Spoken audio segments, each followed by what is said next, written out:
सध्या राज्यामध्ये तुरीचा प्रश्न गंभीर बनलेला आहे। राज्यातील बाजार समित्यांबाहेर शेतकरी तूर घेऊन ताटकळत उभे आहेत। मात्र कधी बारदाना कमी तर कधी तूर ठेवण्यासाठी जागा नाही असं सांगत नाफेडतर्फे तुरीची खरेदी थांबवली जाते। त्यामुळे 3 वर्षांच्या दुष्काळानंतर पुन्हा दुष्काळ असल्याची जाणीव शेतकऱ्यांना होतीये।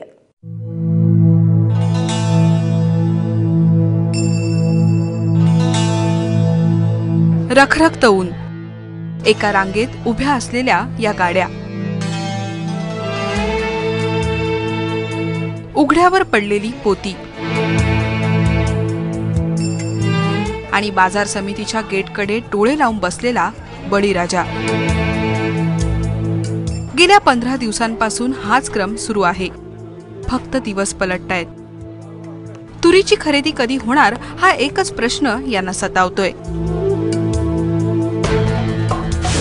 6 दिवस आल्यानंतर आम्हाला ढासाने सगळं खाल्लेलं आहे आणि आम्ही आमचे बारदाना उडाला म्हणतात आणि ह्या गाड्या येतात आणि अशाच पुढे जातात निघून आणि आम्ही असेच राहतो जागेवर। 2 दिवस झालं आम्ही आलेलो तिथं, घंट्यात मध्ये बारदाना संपला, माप घेत नाहीत, काही दिवशी व्यापाऱ्याचीच माप घेतात।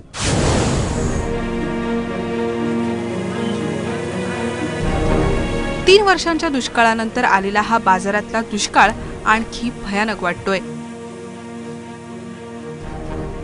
नाफेडतर्फे हमीभावाने खरेदी सुरू असल्याचं प्रशासन सांगतंय, मात्र जमिनीवरील खरी परिस्थिती हे चित्रच सांगतंय। अशातही व्यापाऱ्यांना स्पेशल ट्रीटमेंट दिलं जात असल्याचा आरोप शेतकरी करतायत।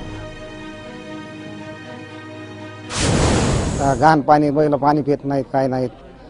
हे काय व्यापाऱ्याच्या रातचं पैसे घेऊन वाहनामध्ये सोडतात, बैलगाड्या बाहेरच सोडा म्हणतात, 4 वाजता घेऊ म्हणतात, ते काय घेत नाहीत।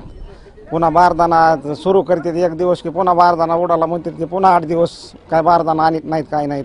ते 8 ते 9 शेतकरी तर आम्ही दररोज 1 शेतकरी थांबतो इथं आणि संध्याकाळी इथं एक तर इथं सिक्युरिटी नाही, काही नाही। आम्हाला आमची तूर चोरी जाण्यास सुद्धा भीती वाटते। आता बारदाना नसल्यामुळे हे सगळेच लोक अडकळून पडले, तर लोकांना घरचे बी शेतीतले काम आहेत, लोकांना आता सरकी उपटण्याचे सरक्याचे हे काम आहेत, पण ते सोडून लोक इथं राखण बसलेत तुरीला।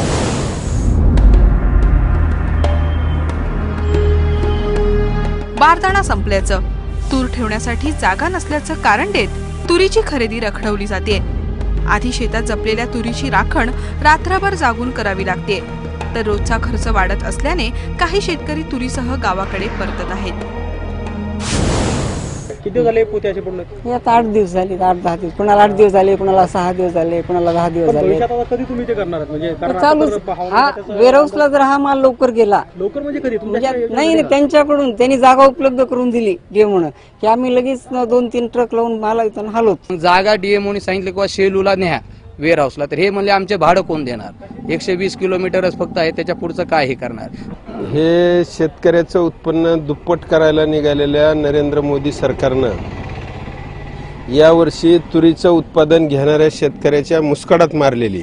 ते तिकडून त्यांनी महागड्या दरानं तुरीची डाळ, हरभऱ्याची डाळ, मसुराची डाळ इतक्या मोठ्या प्रमाणावर खरेदी केली की आज देशातल्या तुरीला कुणी गिराईक राहिलं नाही।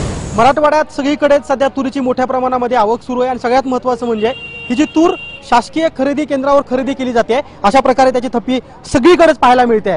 विशेषतः बीडमध्ये तर अगदी उघड्यावरती या तुरीच्या पोत्याचे असे ढीग लागलेले चित्र पाहायला मिळत आहे। खरेदी विक्री संघ असेल, कृषी उत्पन्न बाजार समिती असेल, यांनी वकार महामंडळाकडे वेअरहाऊसेसची मागणी केली आहे, मात्र अद्याप तरी ती मागणी पूर्ण झालेली नाहीये। हवामान खातं पावसाची शक्यता वर्तवत आहे, तर दुसरीकडे या तुरीचं आपत्ती व्यवस्थापन मात्र कोणत्याही स्वरूपामध्ये कृषी उत्पन्न बाजार समिती असू देत की शासनाच्या कोणत्याही संस्थेकडून होताना पाहायला मिळत नाहीये। त्यामुळे जी काही ही तूर हजारो क्विंटल खरेदी केली जाते आहे, ही सगळी राम भरोसे आहे का असा प्रश्न उभा राहतोय। गोविंद शेळके, एबीपी माझा, अंबाजोगाई।